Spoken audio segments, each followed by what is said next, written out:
Hey guys, this is David. Today's quick thought, I'm going to talk a little bit about Facebook. There's been a lot of discussions had about it. Mark Zuckerberg's been in front of Congress for a few days this week in April of 2018. We've largely, I think, had it in the news for well over a month, if not really the last 6 months, as more and more details have sort of came out about what Facebook does with our data. And I'm sure you have people on both sides of the issue. They're mad about it. They're discussion about it. Congressmen are all trying to browbeat Zuckerberg as he's standing in front of Congress. The EU's threatening to bring him in to talk to them as well. One thing to think about, and just specifically from my thought to it, is it's a free app. Now, what that becomes down to is the reality, folks, is there's no such thing as a free app. There's money going to be made somewhere. If the app itself is not the product or maybe the service, then your usage of it may be. And largely that's what we've signed in the agreements.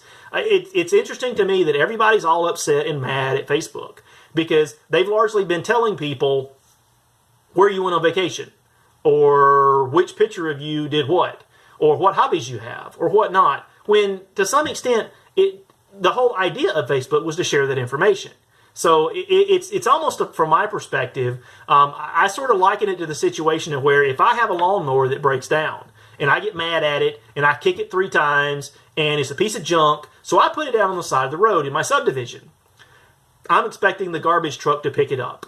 That's fine. That's what I'm putting it out there for. I'm putting it out with the garbage. And then my neighbor is actually kind of a handyman. If he is, and he takes it in the middle, 12 o'clock at night, he's walking his dog or something, sees the lawnmower, knows I've had problems with it, but he's not thinking, he thinks it may run, so he picks it up and takes it back to his house. So I'm going to throw it away. I've said I don't want it. I place no value to it. He takes it back into his house, and a week later, I see it on the other side of the road, next door neighbor. He's put a sign on it that says for sale $50. Runs great, blade sharpened. And he's going to get paid for this. Now, interestingly enough, that's sort of the way I see this relationship because, a lot of people in that situation would feel some kind of way to their neighbor. Well, he should give me $25 of that. Why? You wanted to throw it away. The garbage man was going to pick it up 6 hours later, but now you're mad that your neighbor actually took it home, put $5 in it, sharpened the blade up with his grinder, and now he's going to sell it again. You shouldn't be mad about that. You shouldn't be mad that somebody's going to sell something that you gave away. And that's my biggest thing to Facebook. Largely, everybody that's mad at Facebook is mad that they're selling something that we give away for free. Now, I'm actually in the technology industry business. I have no delusions about what Facebook may or may not have been doing this. Google does the same thing.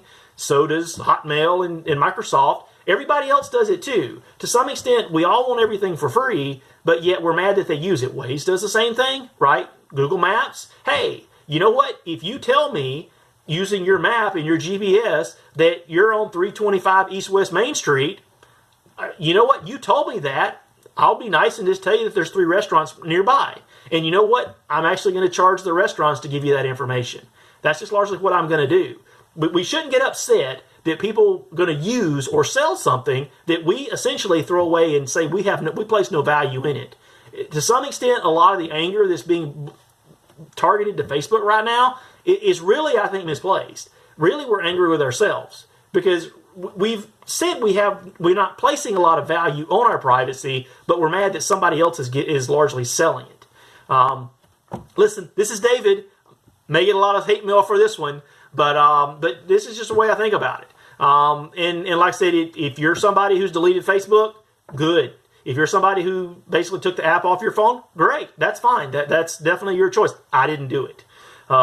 This is why I didn't do it, because when I actually downloaded the app and installed it and started putting on their information, I kind of had an idea somebody was probably going to use it for something because I was largely placing it out there. But that's why, for a lot of reasons, you don't see me post stuff that I don't want to show. If there's particular information that I don't want to share, I don't post it. And that's me keeping my stuff private that I want to be private. I make that decision. And I recommend that you do the same thing. If you don't want to deal with Facebook, perfectly great. If you want to deal with Facebook, you need to definitely be careful and be knowledgeable of what it is you're sharing. But that's the advice for today. Listen, this is today's quick thought. Leave comments in the bottom. I enjoy them. You can subscribe to the right. Definitely, I'll add more posts as we go. But if this introduces a longer conversation, great deal for that too. Listen, guys, this is David. I appreciate it, and you guys have a great day. And upcoming next, we'll have another quick thought soon. Thanks, bye.